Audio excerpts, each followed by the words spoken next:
Today we're going to talk about how to understand symbolism.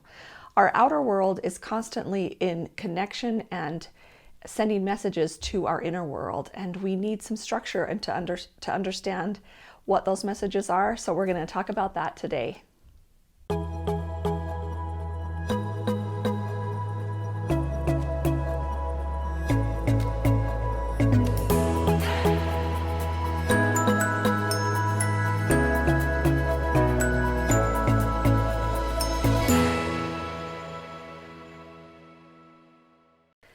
The way that we communicate is through light, by what we see, and sound is the way that we usually communicate with one another.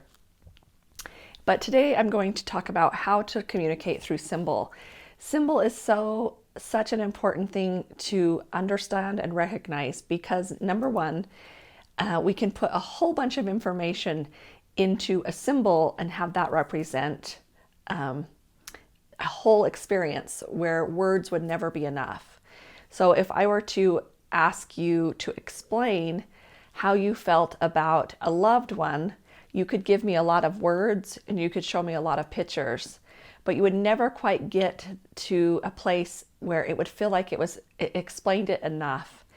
But if I wrote a symbol, like I drew a heart and I said, this represents your love for this person, you could feel all the sensations in the body and quickly connect with that frequency and understand it fully just by recognizing the symbol. So when we work with symbols, we need to understand how that works.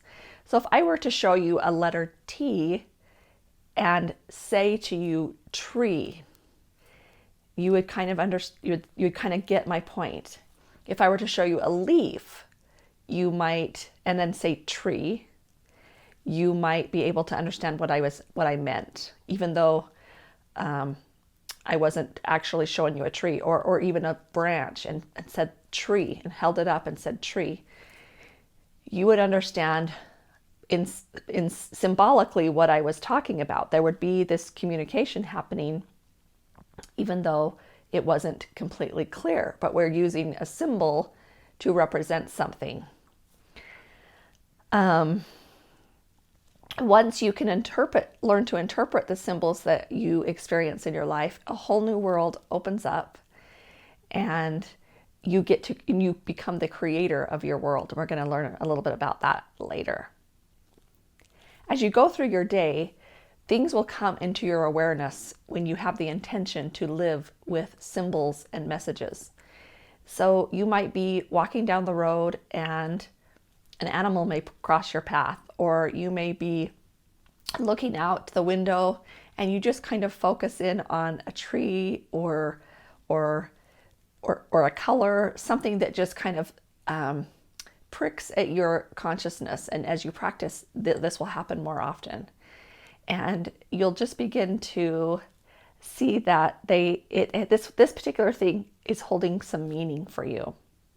So once you identify or just have a feeling that something is presenting itself as a message, then just sit with it for a while and see if an answer as to its symbolism comes to you.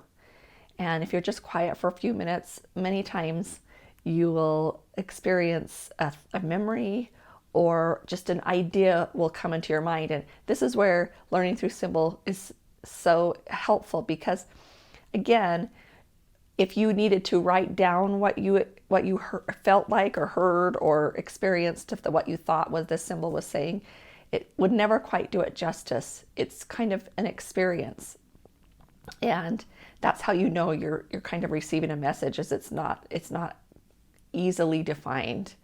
And so this symbol is presenting to you an experience that maybe is beyond your everyday, and it's a beautiful thing. So and then another thing that you can do is get out your Google and Google it. I use Google all the time to Google what is the symbolic message of this flower, or what is the symbolic message of seeing the same car 3 times in a row, or anything that just presents itself and it just feels like a little tap on your shoulder. And the great part about this is that you are the creator. So if what you read on Google doesn't fit, then, and you have this feeling and knowing that it is something else, then that is the symbol that it is for you. Symbols never are exact and interpret straight across like light and like words do. They are meant to represent a whole bunch of feelings and a whole bunch of thoughts and a whole bunch of things that we see and a whole bunch of things that we feel. And so what's presenting to you is important, and it's okay for you to have those messages be just for you. So one day, me and Robin were out doing some business for the Wholeness Network, and as we walked into this building, this beautiful leaf just fell from the sky, and Robin reached out her hands and it just landed on her hands. And it was one of those moments where we chose to see this as a beautiful gift. And we pondered it. What could this mean to us? And we started to think about the shape of it and maybe the color of it. And we just kind of went back and forth as far as what those symbols kind of would say to us. We asked some other people what they thought it would represent and mean. And we just had this beautiful experience learning symbolically through this beautiful leaf. And it became a symbol for us, and it helped propel us forward on that day and the days following, because we allowed this experience to be meaningful in our life. So I hope that you can become more whole, live life whole through allowing symbols to teach you and to enrich your experience. So we'll see you next time. Be sure to subscribe and learn more about wholeness hacks every single day.